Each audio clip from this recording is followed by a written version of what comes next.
ষষ্ঠ শ্রেণীর সুপ্রিয় শিক্ষার্থীরা, আশা করছি তোমরা সকলে অনেক ভালো আছো। সামনে তোমাদের বার্ষিক পরীক্ষা শুরু হবে মেবি ডিসেম্বরের দিকে। আজকে থেকে আমরা তোমাদের বিজ্ঞানের প্রত্যেকটা অধ্যায়ে সহকারে তোমাদের যতগুলো সাবজেক্ট আছে প্রত্যেক সাবজেক্টেরই আমরা সাজেশন ভিত্তিক ক্লাস নেব।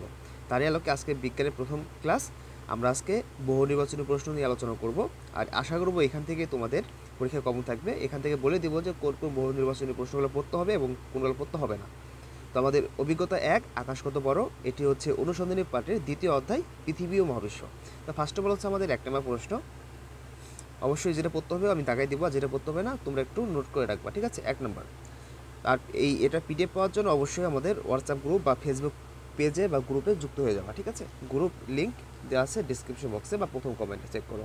এক নম্বর প্রশ্ন, প্রাচীনকালের মানুষ তার চারপাশের জগৎকে দেখে কি ধারণা করত? উত্তর খ নম্বর, অর্থাৎ পৃথিবী সমতল।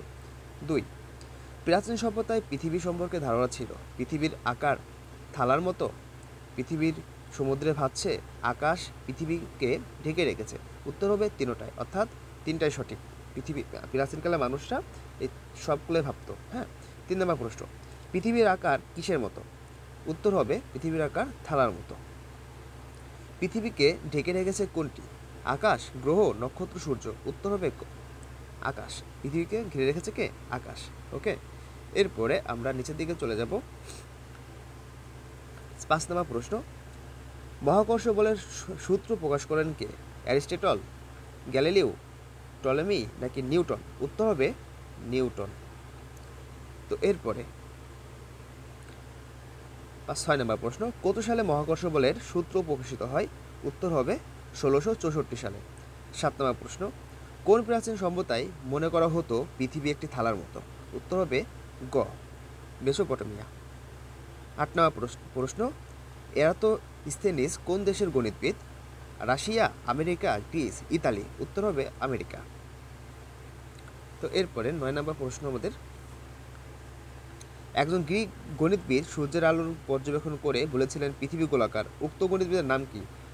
Copernicus, Aristarchus, Galileo, Eratosthenes? উত্তর হবে এরাতোস্থেনিস, গ নাম্বার। এরপর 10 নম্বর প্রশ্ন, পৃথিবী কেন্দ্রিক মহাবিশ্বের মডেলের প্রবক্তাকে? উত্তর হবে খ, টলেমি। 11 নম্বর, প্রাচীনকালে বিজ্ঞানমনস্ক মানুষ গ্রহ সম্পর্কে ব্যাখ্যা করতে পারতেন না। গ্রহ কেন আকাশে থেমে যায়? গ্রহ কেন উল্টো দিকে যেতে শুরু করে মাঝপথে থেমে যায়? থেমে গিয়ে কেন আবার সঠিক দিকে প্রদক্ষিণ করে? নিচে কোনটি সঠিক? উত্তর হবে গ, অর্থাৎ তিনটা সঠিক হবে। তো এরপরে আমরা 12 নম্বর প্রশ্ন চলে যাব, যে 12 নম্বর প্রশ্ন কী বলছে, কতদিন মানুষ টলেমির যুক্তি সমর্থন করেছিল? উত্তর হবে খ নম্বর, প্রায় 2000 বছর। 13 নম্বর প্রশ্ন, মানুষ টলেমির যুক্তি বিশ্বাস করেছিল কারণ তাদের কাছে স্বাভাবিক মনে হয়েছিল, তাদের ধর্মগ্রন্থ সমর্থন করেছিল, তাদের স্বাভাবিক মনে হয়েছিল, তাদের অস্বাভাবিক মনে হয়েছিল। তো এটার উত্তর হবে ক নম্বর, অর্থাৎ 1 ও 2, এই দুইটা হবে সঠিক অ্যান্সার। তো এরপর হচ্ছে 14 নম্বর প্রশ্ন, পৃথিবী সূর্যকে কেন্দ্র করে ঘুরে এই মতবাদ প্রথম কে প্রচার করেন? উত্তর হবে খ নম্বর, অর্থাৎ কোপার্নিকাস। এবার 15 নম্বর প্রশ্ন, কোপার্নিকাসের প্রথম বই কত সাল প্রকাশিত হয়?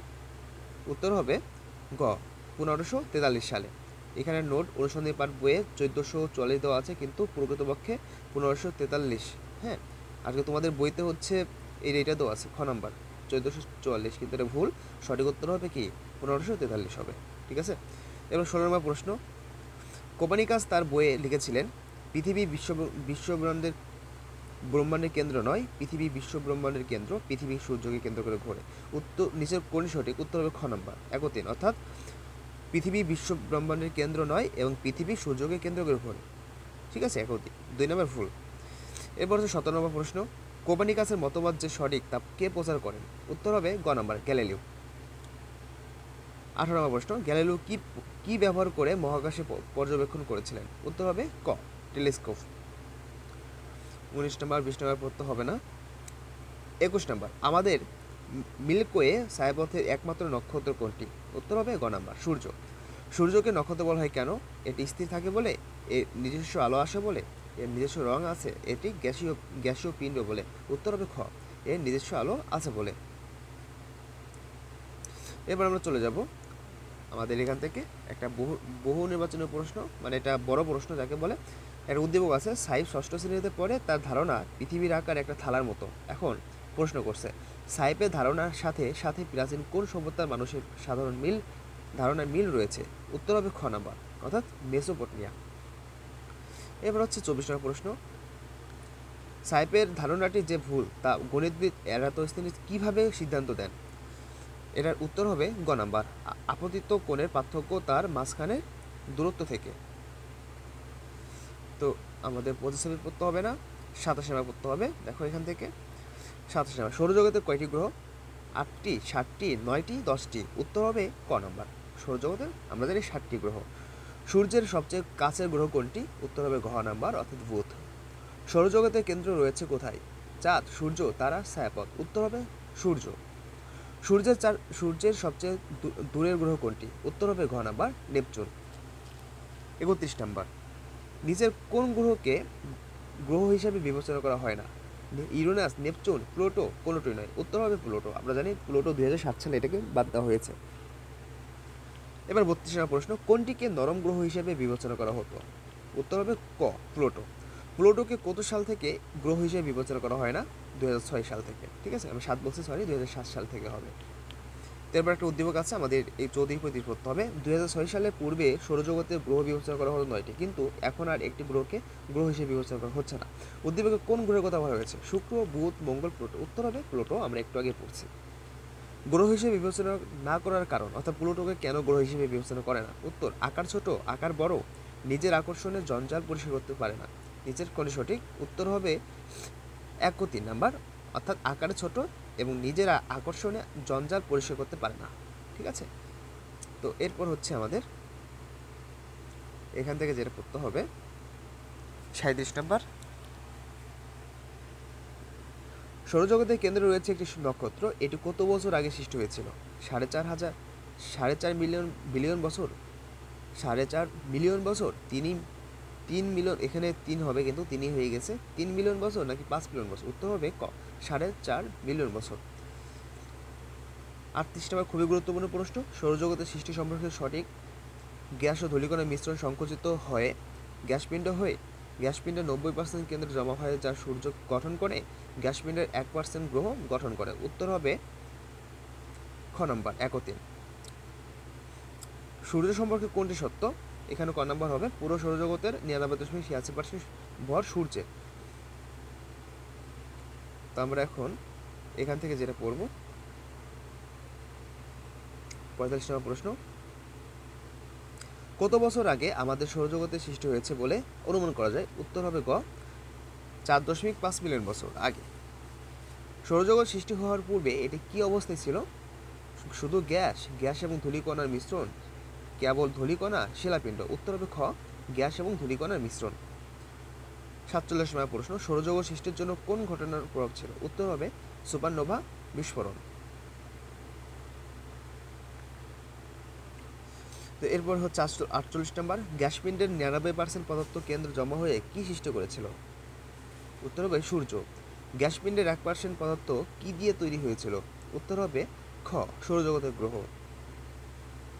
গ্রহগুলো কিভাবে সৌরজগতে তাদের বর্তমান অবস্থান নিয়েছিল? উত্তর হবে খ, সূর্যকে ঘিরে আবর্তন করতে করতে পিণ্ডে পরিণত হয়েছিল।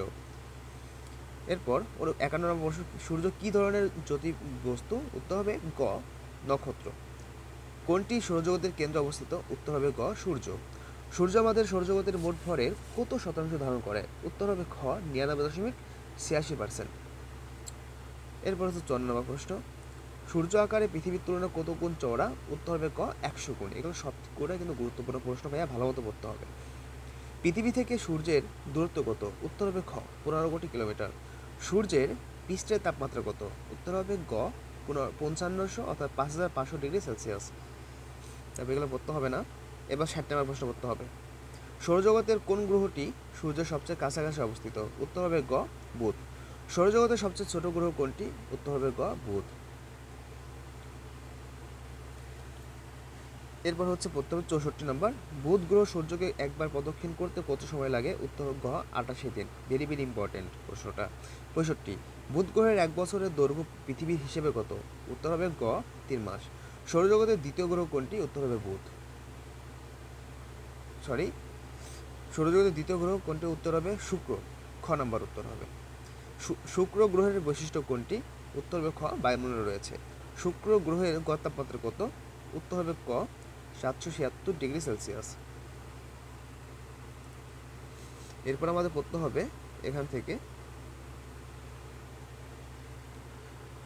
71 নম্বর প্রশ্ন। শুক্র গ্রহে সূর্য কত সময় পরে অস্ত যায়? উত্তর হবে খ, 2 মাস পরে। 73 নম্বর পড়তে হবে শুক্র গ্রহের একদিন পৃথিবীর কয় মাসের সমান? উত্তর হবে ঘ নম্বর, 4 মাসের। সৌরজগতের সবচেয়ে উৎপত্ত গ্রহ কোনটি? উত্তর হবে খ, শুক্র। শুক্র সবথেকে উৎপত্ত গ্রহ। এরপর তোমরা এখান থেকে এগুলো পড়ে নিও, ঠিক আছে? অনেক এমসিকিউ আছে, এগুলো জাস্ট এখন পড়া সম্ভব না, এগুলো তোমরা পড়ে নেবা। ওকে, আশা করি তোমরা এখান থেকে, আমরা এখন এই যে 90 নম্বর প্রশ্নটা পড়বো। শনি গ্রহের বলয় কি দিয়ে তৈরি? উত্তর হবে গ, বরফ কণা। সূর্যকে প্রদক্ষিণ করতে শনি গ্রহের কত সময় লাগে? উত্তর হবে গ, 29 বছর। পৃথিবীর একদিনে শনি গ্রহের কতদিন পার হয়ে যায়? উত্তর হবে খ, 2 দিন। এইভাবে বাকি প্রশ্নগুলো তোমরা সবাই ভালো মতো পড়ে নেবা, ঠিক আছে? আশা করি এখান থেকে তোমাদের সকল প্রশ্নই কমন থাকবে। তো এই হলো আজকের ক্লাস। আশা করি তোমাদের এই ক্লাসটা ভালো লাগছে। আমরা আগামী ক্লাসে এক কথায় প্রকাশ দেবো। আশা করি এই সমস্ত প্রশ্ন থেকে তোমাদের পরীক্ষায় কমন আসবে। তোমরা চাইলে এখান থেকে স্ক্রিনশট নিতে পারো, অথবা আমাদের হোয়াটসঅ্যাপ গ্রুপ বা ফেসবুক পেজ বা অথবা আমাদের যে গ্রুপ আছে ফেসবুক গ্রুপ, সেখানে যুক্ত হতে পারো। আর অবশ্যই যারা আমাদের ইউটিউব চ্যানেল সাবস্ক্রাইব করো নাই, অবশ্যই সাবস্ক্রাইব করে সাথে থাকবা। আজকে এখানে বিদায় নেব। সবাই ভালো থাকো, ধন্যবাদ সবাইকে।